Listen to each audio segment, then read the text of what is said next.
Hello दोस्तों, आप लोग का स्वागत है हमारे चैनल पर। आज हम करेंगे यूपी पीसीएस मेंस का जो पेपर हुआ। यूपी पीसीएस मेंस का जो पेपर हुआ उसका जनरल हिंदी का क्वेश्चन हम आपको दिखाएंगे क्या क्या क्वेश्चन पूछा है।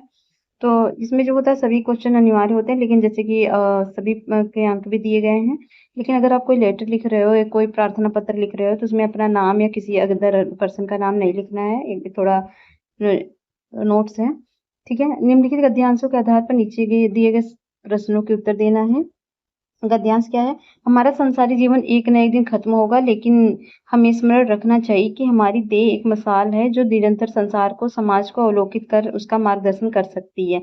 यानी हमारा यह जीवन निष्प्रयोजन नहीं होना चाहिए। समाज के लिए हमें एक कर्मठ एवं ओजस्वी जीवन का अभिलाषा होना चाहिए। हमें असहाय निर्बलों का संबल बनना चाहिए। हमारा संपूर्ण संसारिक जीवन किसी उत्तम लक्ष्य की प्राप्ति में व्यतीत होना चाहिए। हम इस संसार से जाएं तो लोग हमें स्मरण करें। हमारे जीवन का लक्ष्य सत्कर्म और सत्कर्म हमारी देह के माध्यम से ही हो सकता है। हम हमारे कार्यों को अपनी देह के संचालन के द्वारा ही तो संपादित करते हैं। यदि हमारे कार्य इतने संकीर्ण हों, केवल अपने स्वार्थ की पूर्ति के लिए हों, तो फिर देह हमारे घर में जल रहे एक दीपक की तरह ही होगा। इसके प्रकाश का लाभ केवल हमें ही मिलेगा, किंतु यदि हम लोकहित के कार्यों में संलग्न हो तो समझिए कि हमारी देह एक मशाल की तरह है, जिसकी रोशनी के दूसरे न केवल प्रभावित हैं बल्कि प्रेरित भी हैं। मशाल में वह ताकत है कि दूसरों में उत्साह भर कर अन्य मशालों को आमंत्रित कर सकती है और अन्याय उत्पीड़न रूपी अंधकार में विरोध का, आजादी का, नए परिवर्तन का फैसला प्रकाश फैला सकती है।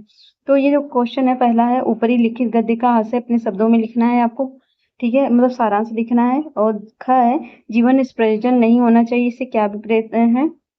और तीसरा है, गद्यांश की रेखांकित पंक्तियों की व्याख्या अपने शब्दों में करना। जैसे जो पंक्ति, जैसे कि मसाल में वह ताकत है, जैसे हमारी देह एक मसाल है, तो इसको आपको व्याख्या करना है, अपने शब्दों में करना है। और दूसरा क्या है, नैतिकता हमारे लिए सामाजिक मानदंड उपस्थित करती है, क्योंकि यह उचित और अनुचित का ज्ञान कराती है। नैतिक नियमों में चरित्र निर्माण की महत्ता पर जोर दिया जाता है और उन्हें मानने वाले कर्तव्य भावना से प्रेरित होकर व्यवहार करते हैं। नैतिकता महज इसलिए नहीं मानी जाती है कि पूर्वज भी ऐसा मानते आए हैं, बल्कि इसलिए मानी जाती है क्योंकि इसके पीछे न्याय, पवित्रता और औचित्य व दृढ़ता होती है। नैतिकता आत्मचेतना से प्रेरित होती है। रूढ़ियां तो तर्कपूर्ण नहीं होती, किंतु नैतिकता का आधार मनुष्य के जीवन मूल्य होते हैं, जिनके अनुसार वे तर्कों का निर्माण कर लेते हैं। नैतिकता रूढ़ियों व जनजातियों की अपेक्षा स्थायित्व रहती है। नैतिकता का एक और अर्थ हो सकता है जिसका संबंध एक समूह विशिष्ट से होता है, जैसे डॉक्टरों की नैतिकता, प्राध्यापकों की नैतिकता आदि। यह आचार शास्त्र के निकट है। धर्म अक्सर नैतिक सिद्धांतों का समर्थन करते हैं। नैतिक सिद्धांतों का प्रतिपालन धर्म के भय के कारण होता है, क्योंकि बहुत से नीति नियमों की उत्पत्ति धर्म से बतलाई गई है। भारत में कर्म, पुनर्जन्म एवं स्वर्ग नरक की अवधारणाएं धर्म द्वारा प्रतिपादित हैं। ये अवधारणाएं सुव्यवस्थित सामाजिक व्यवस्था बनाए रखने में सहायक होती हैं। यदि व्यक्ति नैतिकता पालन नहीं करता है तो उसको अपराधी माना जाता है, जबकि धर्म का पालन न करने पर वह पाप का भागी बनता है। आवश्यक नहीं है कि सभी प्रकार के नैतिक व्यवहारों की प्रकृति धार्मिक हो। उपरोक्त गद्यांश के आधार पर निम्नलिखित प्रश्नों के उत्तर देना है। तो पहला प्रश्न क्या है, गद्यांश का उचित शीर्षक दीजिए। दूसरा है, ख है, धर्म और नैतिकता का संबंध स्पष्ट कीजिए। ग है, गद्यांश का संक्षेपण लगभग 1/3 शब्दों में कीजिए। तीसरा है, जिला कलेक्टर की ओर से मंडप आयुक्त को एक पत्र लिखिए। इस पत्र में राज्य सरकार द्वारा घोषित स्वच्छता सप्ताह के दौरान जिले में किए गए विविध कार्यों का विवरण देना है, ये आपको लिखना है। ख है, जिला शिक्षा अधिकारी की ओर से एक आदेश जारी कीजिए जिसमें श्री राम सिंह व्याख्याता गणित उच्च माध्यमिक विद्यालय क नगर को उच्च माध्यमिक विद्यालय ख नगर में तत्काल प्रभाव से 2 माह की प्रयुक्ति नियुक्ति हेतु आदेशित किया गया हो, ये आपको लिखना है। और 10 नंबर का है, निम्नलिखित शब्दों के विलोम भी लिखने। मसृण का त्याज का, उद्धत का, ज्ञेय का, प्राच्य का, और प्रखर का, दृष्ट का, संघटक का, और अभिज्ञ का, अनिवार्य का। और 5वां है, निम्नलिखित शब्दों में प्रयुक्त उपसर्गों का निर्देश कीजिए। पर्यटन का, प्रतीक्षा का, अन्वेषण का, निरूपण का, और अध्यक्ष का। और ख है, निम्नलिखित शब्दों में प्रयुक्त प्रत्ययों को पृथक कीजिए। वैश्रव, ग्रामीण, वाणिज्य, गडरिया, कांतेय।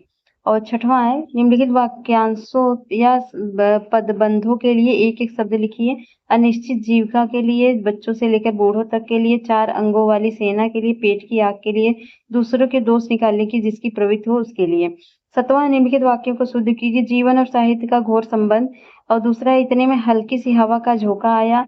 और इसमें गलतियाँ कहाँ पर ये दिखाना है, खोजना है आपको। जंगली फल और झरनों का पानी पीकर हम आगे बढ़े।